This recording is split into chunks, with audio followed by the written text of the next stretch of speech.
In 2006, at least 3,861 people were sentenced to death. 1,591 prisoners were executed worldwide. Each year, citizens across the world light up public buildings and hold candlelit vigils to demonstrate their opposition to the death penalty.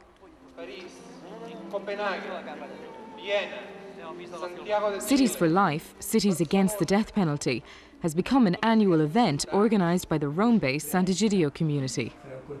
The Coliseum, a logo of death that becomes a logo of life, and in just 5 years, 1,000 cities all over the world, and now 1,000 monuments, logos, administrations, communities mobilized to say to each other and to the world that the death penalty can be part of history as torture and slavery was. This is an idea whose time has come. The world is starting to move steadily away from the death penalty. Cities for Life is supported by the European Commission and organised in cooperation with Amnesty International and other members of the World Coalition Against the Death Penalty. And this is a world coalition, a growing, active global community of organisations against the death penalty. 129 countries have to date abolished the death penalty in law or practice, but there is more work to do. 1/3 of the world's countries still retain the death penalty. 91% of executions take place in just 6 countries: China, Iran, Iraq, Pakistan, Sudan, and the United States of America. People who advocate the death penalty in the first place put their main argument on deterrence. When you do weigh the evidence, it is not at all clear that the death penalty does have a deterrent effect. And European countries have reached the point which we believe is a better point of being completely against the death penalty.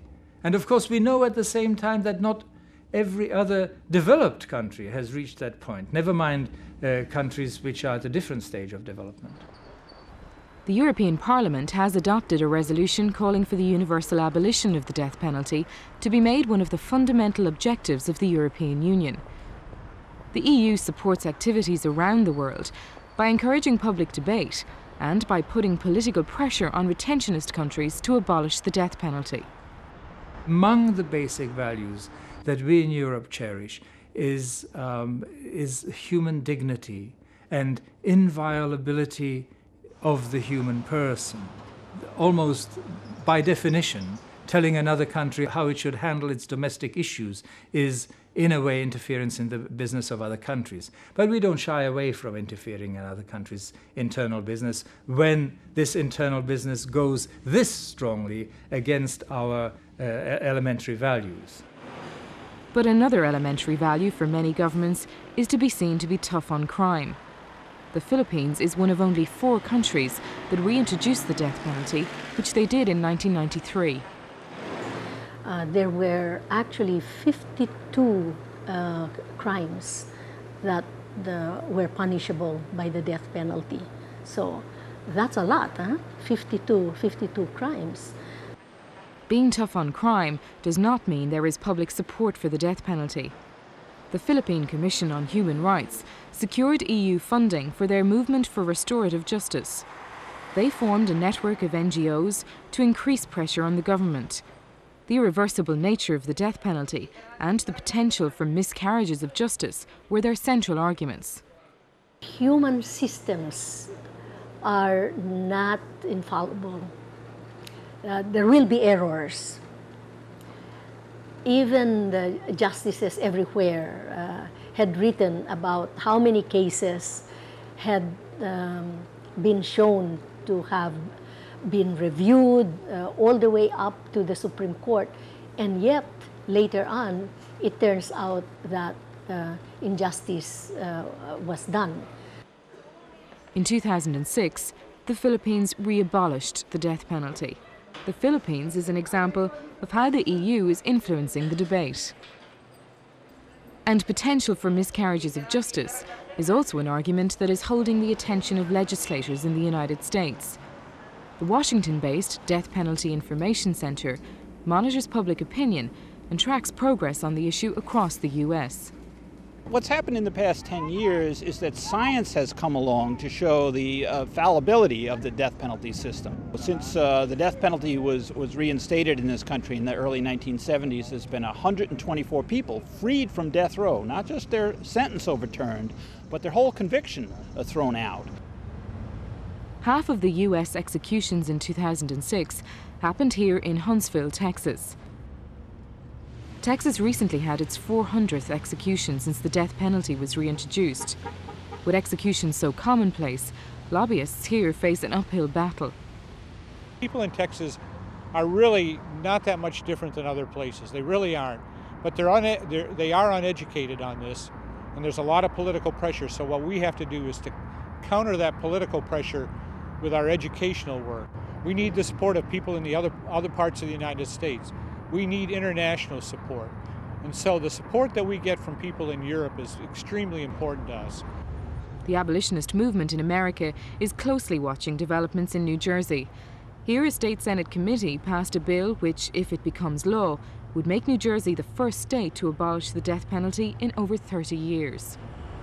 But if New Jersey succeeds, if the death penalty is gone and the crime rate doesn't go up, the people are not demanding its return, other states could take that same path and hence a momentum could build towards total abolishment.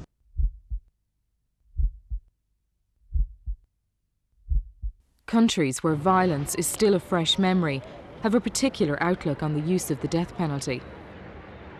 The European Commission is active in several African countries, including Rwanda. Many of the countries that have suffered gross human rights violations often turn against the death penalty. They've basically had enough death in their society. So I think that's one of the reasons we've seen Rwanda abolish the death penalty very recently. On public reports available, Amnesty International estimate that in China, over 1,000 people were executed in 2006, although some sources suggest that in fact between 7,500 to 8,000 people were executed. To progress globally, there is a need for transparency to ensure proper monitoring and analysis, as well as an accurate conversation internationally. EU political commitment to the issue has been matched by substantial financial support.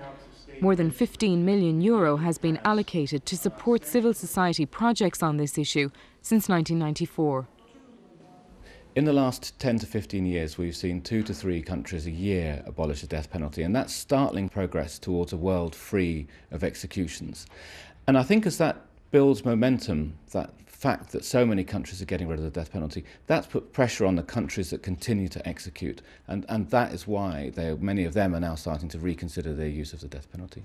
Well, I think that there is an important element of moral suasion here. The fact that the European Union advocates this position and advocates it this strongly is, to my mind, unmistakably a point which is noticed by other countries around the world.